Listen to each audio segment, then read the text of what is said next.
जिनका सपना Indian army में जाने का है ना, जवान हो अप्लाई कर सकते हो, अप्लाई करो, नेशन के लिए कुछ करो यार। आर्मी है जो कि देश को बचा रहे हैं और आप हो जो उनको बचा रहे हैं। जय हिंद, जय भारत।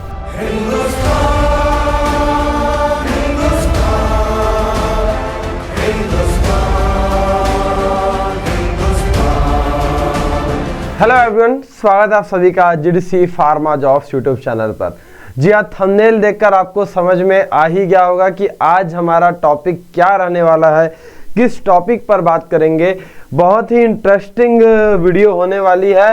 बात करेंगे बीएसएफ फार्मासिस्ट क्या होता है, बॉर्डर सिक्योरिटी फोर्स में फार्मासिस्ट क्या होता है, एलिजिबिलिटी क्या है, कौन कौन यहाँ पर अप्लाई कर सकते हैं, क्या कुछ हाइट मांगता है, कितना चेस्ट का साइज मांगता है, सिलेक्शन प्रोसीजर कैसे होता है, एप्लीकेशन कैसे करना है, एग्ज़ाम कैसे होता है, सिलेबस क्या रहता है, क्या कुछ पढ़ने की ज़रूरत है, प्रिपरेशन कैसे करें, है ना। ये सारा चीज़ बात करने वाले हैं। और अभी आपको बहुत से सोशल मीडिया में ये न्यूज़ देखने को मिल रहा होगा कि बीएसएफ फार्मासिस्ट अपकमिंग वैकेंसी।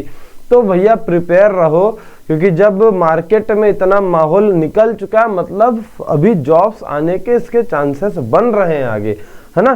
तो एक इंट्रोडक्टरी वीडियो लेकर चलेंगे। बीएसएफ फार्मासिस्ट क्या होता है, इसके बारे में सब चीज़ यहाँ पर आपको बताऊंगा।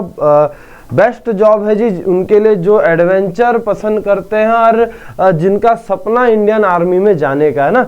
एक खुद ब खुद एक उत्साह होता है जब हम इंडियन आर्मी की बात करते हैं। चलिए, तो आज डिटेल तरीके से देखेंगे। एक छोटा सा आपको एनालिसिस भी बताता हूँ। देखो, सेपॉय फार्मासिस्ट और बीएसएफ फार्मासिस्ट थोड़ा सा अंतर है, दोनों के बीच में हल्का फुल्का अंतर है।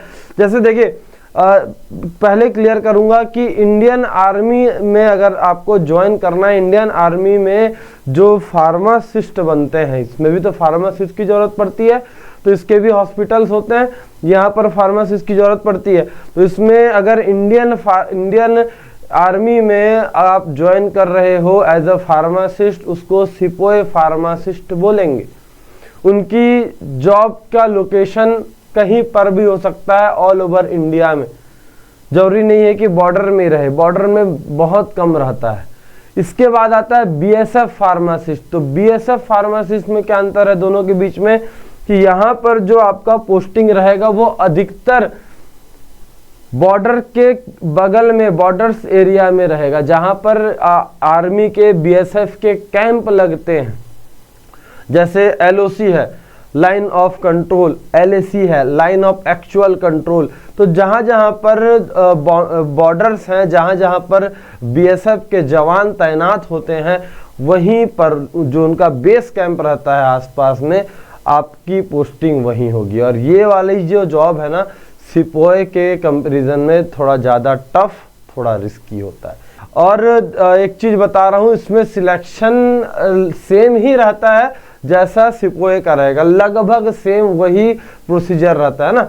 थोड़ा सा ज़्यादा क्रिटिकल, थोड़ा सा मुश्किल वाला ये जॉब रहेगा, बाकी काम वही रहेगा। सब कुछ सिपोय फार्मासिस्ट के जैसे रहने वाला है, बस आपकी जॉब की जो लोकेशन है वो यहाँ पर बदल जाती है ना। तो पहले एक बार हल्का सा देखते हैं जी, बीएसएफ किसको बोलते हैं। बॉर्डर सिक्योरिटी फोर्स कौन है, इंडिया के सबसे बड़े लार्जेस्ट बॉर्डर गार्डिंग फोर्स है। क्या करते हैं, बॉर्डर में इनकी जो जॉब लगती है, इनका जो काम रहता है वो बॉर्डर में सिक्योरिटी देना, कि ताकि भाई बाहर से दूसरे कंट्री से कोई घुसपैठ ना कर सके, कोई हमारे यहाँ पर ना आ सके, है ना। तो अभी आप बॉर्डर मूवी देखे ही हो, बस बिल्कुल वही समझ के चल रहे हो ना। तो अब हमारा इंडिया जो किस से हमारा बाउंड्री आता है जी, तो पाकिस्तान हो रहा है ना। जितने भी हमारे नेबरिंग कंट्रीज हैं उन सभी पर हमारा बॉर्डर लगेगा, चाइना पे लगेगा, बांग्लादेश, तो सभी पर ये फर्स्ट लाइन ऑफ डिफेंस की तरीके से काम करते हैं ना। अब इसमें बीएसएफ फार्मासिस्ट की बात कर लो, तो देखो बीएसएफ फार्मासिस्ट जो रहेगा, है ना, वो एक पैरामेडिकल स्टाफ की तरीके से काम करेगा। और किस तरीके का पोस्ट आता है बीएसएफ में, बीएसएफ में जो फार्मासिस्ट का पोस्ट आता है वो किस नाम से आता है, असिस्टेंट सब इंस्पेक्टर, है ना, ASI के नाम से आएगा, असिस्टेंट सब इंस्पेक्टर के नाम से आता है ना।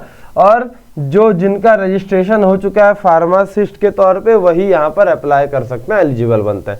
बाकी अभी डिटेल और तरीके से देखेंगे, ठीक है। चलो क्या कुछ यहाँ पर काम रहेगा, देखो यहाँ देख लो, ये बेस कैंप है ना इनका।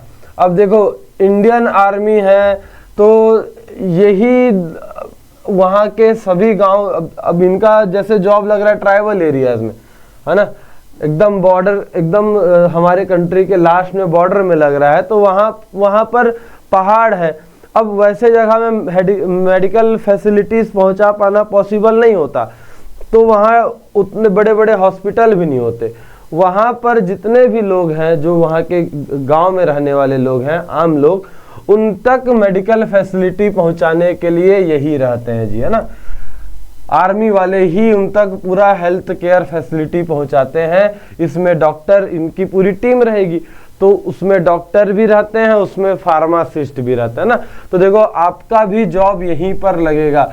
जब कोई बेस कैंप लगता है ना, कैंप लगता है, मेडिकल कैंप लगता है आसपास के हॉस्पिटल में, तो वहाँ पर आसपास के गांव में, तो वहाँ पर फार्मासिस्ट को जाना रहता है, क्योंकि भाई आर्मी वाले तो रहेंगे ही, आप भी रहोगे, क्योंकि मेडिसिन आपको देना रहेगा, ठीक है। तो आपका BSF के हॉस्पिटल में काम करोगे, डिस्पेंसरी में, मेडिकल यूनिट से जो छोटे छोटे कैंप लग रहे हैं इसमें आपको काम करना रहेगा। अब मेडिसिन किस किस को दोगे जी, देखो BSF के पर्सनल जो जितने सिक्योरिटी है ना, उनको दोगे, जितने आर्मीज हैं यहाँ पर उनको दोगे आप, ठीक है। दूसरा उनके फैमिली मेंबर्स हैं, और विलेज कैंपस, विलेज में जो कैंप लग रहा है वहाँ पर दोगे, ठीक है। सिर्फ मेडिसिन डिस्पेंस करने का काम नहीं है, अब आपको मेंटेन करना रहेगा भाई, स्टॉक भी तो मेंटेन करोगे, स्टोरेज रिकॉर्ड मेंटेन करोगे, है ना। अगर अब एक जगह से दूसरी जगह आप जा रहे हैं, तो जब मेन सप्लाई जब आता है हेलीकॉप्टर से या किसी भी प्रकार के साधन से, अगर कोई भी जब सप्लाई आता है, तो वहाँ पर आपको भी ऑर्डर देना रहेगा कि भाई हमारे मेडिकल में ये मेडिसिन ख़त्म हो गए हैं, तो ये सारे मेडिसिन हमको देने हैं ना। तो ये रिकॉर्ड भी आपको मेंटेन करना रहेगा, जो यूजुअली एक फार्मासिस्ट का काम रहता है, चाहे आप उसको अपने फार्मेसी में काम करो, हॉस्पिटल फार्मेसी में करो, या यहाँ पर करो, है ना। समझ गए। चलो साथ ही साथ डॉक्टर को बताना है जी इमरजेंसी सर्विसेज के बारे में, उसके समय उनको हेल्प करना है ना। और बाकी डॉक्टर को भी असिस्ट करना होगा आपको, ये आपका काम रहता है।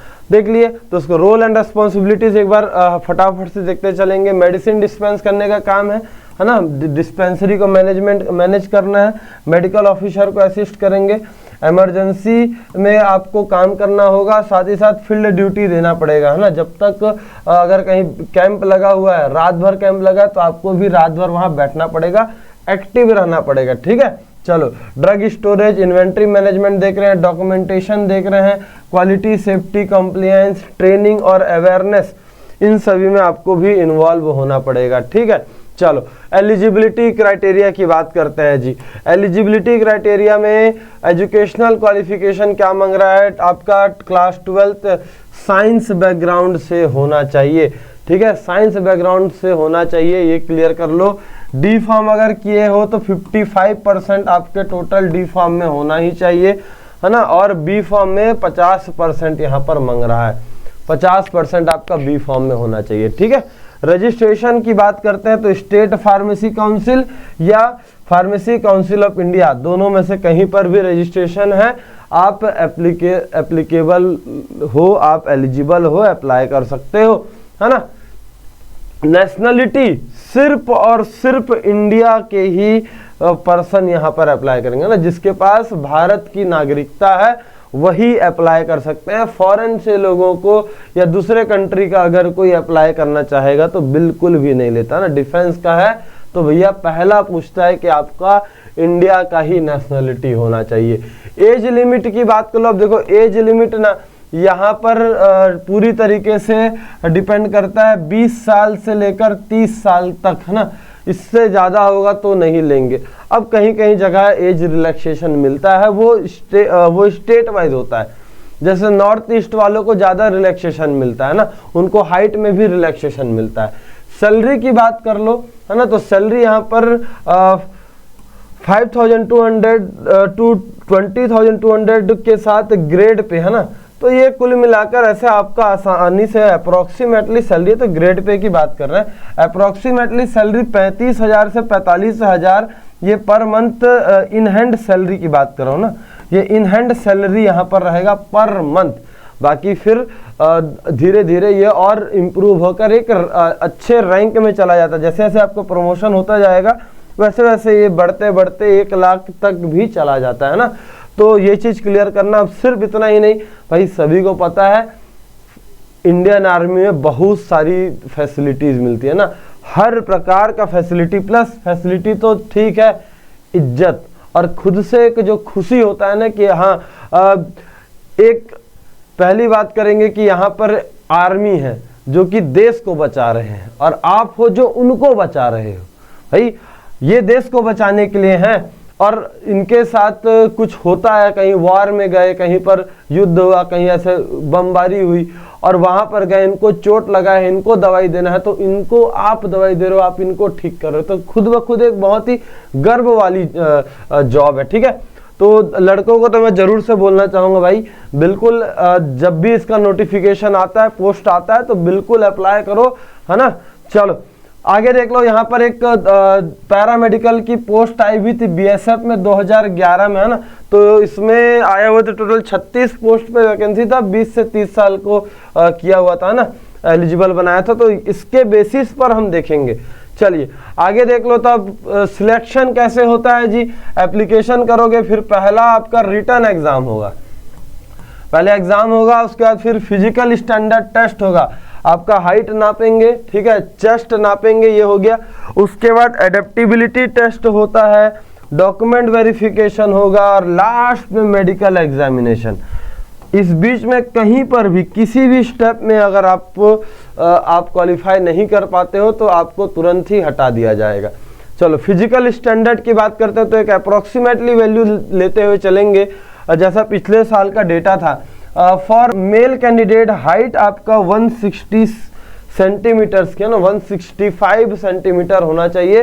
अब ये प्लस माइनस भी हो सकता है, ये मैं आपको बता देना चाह रहा हूँ। यहाँ ये जो डेटा है ये वेरी कर सकता है ना, ये अलग अलग स्टेट में अलग अलग रीजन वाइज वेरी करता है। नॉर्थ ईस्ट वालों के लिए अलग है, नॉर्थ के लिए अलग है, साउथ के लिए अलग है, हिली एरियाज के लिए अलग होता है, ट्राइबल्स के लिए अलग होता है ना। तो ये हाइट अलग अलग हो सकता है। चेस्ट की बात करते हैं तो 77 है ना, नॉर्मल में 77 और आफ्टर एक्सपेंशन ये, ठीक है, आफ्टर एक्सपेंशन करेंगे तो ये 80 सेंटीमीटर होना चाहिए चेस्ट, ठीक है। और यहाँ पर फीमेल भी अप्लाई कर सकते हैं तो 150 सेंटीमीटर फीमेल के लिए हाइट और चेस्ट यहाँ पर एप्लीकेबल नहीं रहता फीमेल कैंडिडेट। एक चीज़ ध्यान रखना, सिपोए फार्मासिस्ट में या इंडियन एयरफोर्स वाले पोस्ट में महिलाओं को एलिजिबल नहीं बनाता है, नहीं लेता है, लेकिन बॉर्डर सिक्योरिटी फोर्स वाले में ले लेगा, है ना। चलो फिजिकल एफिशिएंसी टेस्ट अब आ जाओ, है ना। फिजिकल एफिशिएंसी टेस्ट की बात करते हैं तो पहला रनिंग के लिए मेल्स को कितना 1.6 किलोमीटर 7 मिनट में दौड़ना रहेगा, फीमेल को 800 मीटर 5 मिनट में दौड़ना रहेगा, ठीक है। इनके लिए कम कर दिया, जस्ट हाफ हो गया। चलो आगे बढ़ गए तो फिर से अब लॉन्ग जंप और high jump. Long jump male के लिए 11 फीट, है ना, 11 फीट का आपको लॉन्ग जंप लगाना है और 3 चांस सिर्फ मिलता है। फीमेल में 8 फीट रहता है और 3 चांस यहाँ पर भी मिलता है। हाई जंप की बात कर लो तो 3.5 फीट, 3.5 फीट, बाकी इससे आगे और भी जाता है ना। ये तो मिनिमम स्टार्टिंग रहेगा, इसके आगे और जाएगा। तो यहाँ पर भी आपको 3 चांस मिलेगा। फीमेल की बात कर लो तो फीमेल में यहाँ पर फीमेल में 2.5 फीट तक ऊंची कूद यहाँ लगानी रहती है, ठीक। चलो अब एग्जाम पैटर्न की बात करते हैं तो जैसा प्रीवियसली देखेंगे, जनरल नॉलेज और न्यूमेरिकल एप्टीट्यूड ये बहुत इंपॉर्टेंट है। तो 25 मार्क्स यहाँ से आता है। इसके साथ साथ फार्मास्यूटिकल, केमिस्ट्री, कोग्नोसी, इससे 25 क्वेश्चन, बाकी पैथोलॉजी, एनाटॉमी, फिजियोलॉजी से 25 मार्क्स यहाँ पर, है ना। और ऐसे बेसिक नर्सिंग या बेसिक नॉलेज वाली चीज़ें हैं तो इससे 25। इसके साथ साथ इंग्लिश भी क्लियर करना है ना, इंग्लिश हो गया, ये भी यहाँ से भी निकल कर आता है। तो आपको फार्मा और नॉन फार्मा दोनों ही करना है। तो एक चीज बता रहा हूँ, अगर कोई अच्छे तरीके से, है ना, अगर आप अच्छे तरीके से रेलवे फार्मासिस्ट के लिए एग्जाम के लिए रेडी कर रहे हो तो ये सब सफिशियंट है ना, ये सिलेबस आप आसानी से कवर कर लोगे रेलवे फार्मासिस्ट के साथ साथ। ठीक है, चलो बस आपको थोड़ा सा एक्स्ट्रा ध्यान देना है अपने करंट अफेयर्स, क्योंकि इसमें करंट अफेयर बहुत अच्छा खासा पूछता है और जाहिर सी बात है पूछना ही है, क्योंकि भाई आप जिस नेशन के लिए काम करने जा रहे हो उस नेशन के बारे में ही नहीं जान रहे हो, अपने देश के बारे में नहीं जानोगे, ऐसा नहीं है ना। तो क्वेश्चन आपके देश से बहुत आएगा ना, करंट अफेयर्स से ये, या कोई किसी तरीके का इवेंट हुआ है वहां से क्वेश्चन बहुत आता है। तो एक बार इसका सिलेबस डिस्कस करते हैं। जनरल नॉलेज में करंट अफेयर्स नेशनल और इंटरनेशनल दोनों, साइंस किसी तरीके का कुछ इन्वेंशन हुआ है, डिस्कवरी हुआ है, अवार्ड्स देख लो, ओनर्स देख लो, इंडियन स्टेट यूनियन टेरिटरीज हो रहे हैं, बाउंड्रीज पूरा देख लेना है ना, बाउंड्री देख लेना, important days, people in news, अगर कोई सा व्यक्ति भी बहुत ज़्यादा चर्चित हुआ है ना, एब्रिविएशन हो रहा है, इंपॉर्टेंट स्कीम जो सरकार के द्वारा कोई स्कीम लाए हैं, बुक हो रहा है, ऑथर्स हो रहे हैं, स्पोर्ट्स, बीएसएफ का हिस्ट्री, ये सब देखते हुए चलना। ठीक है, यहाँ से क्वेश्चन बनता है। अगला न्यूमेरिकल एप्टीट्यूड में इंपॉर्टेंट क्या कुछ निकल कर आ सकता है, तो जैसे होल नंबर हो रहा है, एलसीएम एचसीएफ होता है ना, डेसिमल फ्रैक्शन, ब्लड रिलेशनशिप, बदमाश rule, percentage, ratio and proportion, जो इंपॉर्टेंट है उसको मैं आपको यहाँ पर टिक कर रहा हूँ। ठीक है, ये देखते चलेंगे। एवरेज होगा, सिंपल इंटरेस्ट, प्रॉफिट लॉस देखते चलना। ठीक है, इतना ये इंपॉर्टेंट बनता है, यहाँ से क्वेश्चन निकल कर आते हैं, अधिकतर देखने को मिलता है। तो बता रहा हूँ रेलवे फार्मेसी के लिए प्रिपेयर कर रहे हो तो आसानी से हो जाएगा। ह्यूमन एनाटॉमी फिजियोलॉजी देखेंगे तो सेल, सेंस ऑर्गन, ये सब यहाँ पर इसके टॉपिक्स दिए हुए हैं, इसको एक बार देख लेना, बाकी बेसिक चीज़ें क्लियर कर लोगे, सफिशिएंट रहने वाला है। नर्सिंग में क्या कर सकते हैं, basic nursing and health education, basic से क्वेश्चंस रहते हैं, तो कॉन्सेप्ट ऑफ हेल्थ पूछेगा, ये सब आपके फार्मा में कवर हो जाता है ना, डी फार्म वाले अपने फार्मा में पढ़े भी हो सब चीज़, पूरा फार्मा का सिलेबस मिल रहा है ना, first aid, environment and health, fundamental principle, communicable disease, है ना, non communicable disease, sexually transmitted disease, ये सारा फार्मा में ही आ जा रहा है। फार्माकोग्नोसी थोड़ा अलग से देख लेना, अल्कोहलाइड, ग्लाइकोसाइड, वोलेटाइल ऑयल, इतना कर लेना, ये सफिशिएंट इसके लिए रहेगा। चलिए केमिस्ट्री देखेंगे तो केमिस्ट्री में इंट्रोडक्शन वाला पार्ट हल्का फुल्का, बाकी इनऑर्गेनिक केमिस्ट्री, भाई दबा के इनऑर्गेनिक केमिस्ट्री पढ़ो, इनऑर्गेनिक केमिस्ट्री से क्वेश्चन निकल कर आता है ना, इंपॉर्टेंट यही बनेगा। बाकी आप मेडिसिनल केमिस्ट्री छोड़ दो, कोई दिक्कत नहीं है। चलिए एक चीज यहाँ पर देखते हैं, लीव, छुट्टियाँ कैसे मिलती हैं जी, तो किस किस तरीके का छुट्टी मिलता है। आप अगर आपके कोई दोस्त या आपके फैमिली मेंबर से कोई होंगे अगर इंडियन आर्मी में, तो आप देखना कि छुट्टी मिलता है तो एक बार में एक एक दो महीने का छुट्टी मिलता है, तो वो कैसे पॉसिबल है वो देख लो इस तरीके का। एक तो कैजुअल लीव मिलेगा, है ना, सीएल बोलते हैं, 15 दिन का, साल में 15 आप सीएल ले सकते हो। अर्न्ड लीव 30 दिन का, मतलब ऐसा लीव जहां पर आप छुट्टी में रहोगे लेकिन आपको सैलरी बनते रहेगा, तो टोटल 30 छुट्टियां ऐसे मिलती हैं। हाफ पे लीव होता है 20 दिन का, मतलब अगर आपकी सैलरी 1000 की बन रही है तो वो जस्ट हाफ हो जाएगा, 500 हो जाएगा। अगर आप 20 दिन छुट्टी में हो तो 500 के हिसाब से आपका सैलरी बनेगा। ठीक है, उसके बाद कम्यूटेड लीव की बात करते हैं ना, फीमेल एम्प्लॉयज़ के लिए 40 दिन का होता है, और मैटरनिटी लीव फीमेल के लिए होता है जी यहाँ पर 180 दिन का। इसके साथ साथ चाइल्ड केयर लीव जो मिलता है महिलाओं को, वो जब तक बच्चा 18 साल का नहीं होता, तो 0 से लेकर बच्चे के 18 साल तक होते तक वो टोटल 730 दिन का छुट्टी ले सकती है। ठीक है, बच्चे के 18 साल के होते तक इतना छुट्टी ले सकती है, इतना फैसिलिटी यहाँ पर देता है। ठीक है, चलो बाकी प्रिपरेशन के लिए आपको यहाँ पर इंपॉर्टेंट बुक्स बताना चाहूँगा। बीएसएफ फार्मासिस्ट का प्रिपरेशन आप कर सकते हो, theory pharmacist at your finger tips की किताब से, पूरी तरीके से कलर्ड बुक है, और दूसरा है इसका ऑब्जेक्टिव वाली बुक। ठीक है, एक जिसमें आप थ्योरी पढ़ोगे और जिसमें आप इसमें ऑब्जेक्टिव पढ़ोगे। ठीक है, तो इससे आपका कॉन्सेप्ट क्लियर होगा और इससे आपको एमसीक्यूज प्रैक्टिस करने हैं, ये क्लियर करेंगे। आसानी से आपको अमेजॉन, फ्लिपकार्ट में मिल जाएगा, और इसके साथ साथ एम फार्मासिस्ट की बुक भी जरूर से देखना, क्योंकि इसमें क्या है, सारे प्रीवियस ईयर के क्वेश्चन पेपर दिए हुए हैं, तो आपको एक अनुमान हो जाएगा किस किस तरीके का प्रीवियस ईयर का क्वेश्चन पूछ रहा है, कैसे कैसे क्वेश्चन अभी तक आए हुए हैं। इसके साथ साथ ड्रग फार्माकोलॉजी कुंडली, ये 4 बुक आपको हाईली रिकमेंड करना चाहूंगा। फार्माकोलॉजी कुंडली ड्रग क्लासिफिकेशन की बुक, इसमें पूरा ड्रग क्लासिफिकेशन बहुत ही आसान से एकदम इजी ट्रिक के साथ, निमोनिक्स के साथ और फार्माकोलॉजिकल क्विक रिकैप भी दिया है, ताकि आपका हर एक चैप्टर कंप्लीट हो जाए, पूरा ड्रग क्लासिफिकेशन कंप्लीट हो जाएगा। ठीक है, तो इन किताबों का इस्तेमाल करके आप अपना बीएसएफ फार्मासिस्ट का सपना पूरा कर सकते हो और इसके प्रिपरेशन में जुड़ जाओ। जैसे ही इसका नोटिफिकेशन आता है बहुत जल्द आपको यहाँ पर इसके रिगार्डिंग इंफॉर्मेशन दूंगा।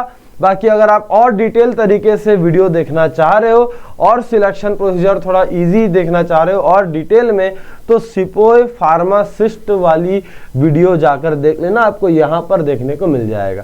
ठीक है, चलिए तो यहाँ पर एंड करते हैं। उम्मीद करता हूँ आपको ये इन्फॉर्मेशन थोड़ा इंटरेस्टिंग लगा होगा, मज़ेदार लगा होगा, और लड़कों है ना, जवान हो अप्लाई कर सकते हो, अप्लाई करो, घर में बात करो। ठीक है, नेशन के लिए कुछ करो यार, कुछ अप्लाई करो। ठीक है, चलो थैंक यू सो मच, मिलता हूं सभी से एक नई वीडियो में नई इन्फॉर्मेशन के साथ। Stay connected, thank you so much, जय हिंद, जय भारत।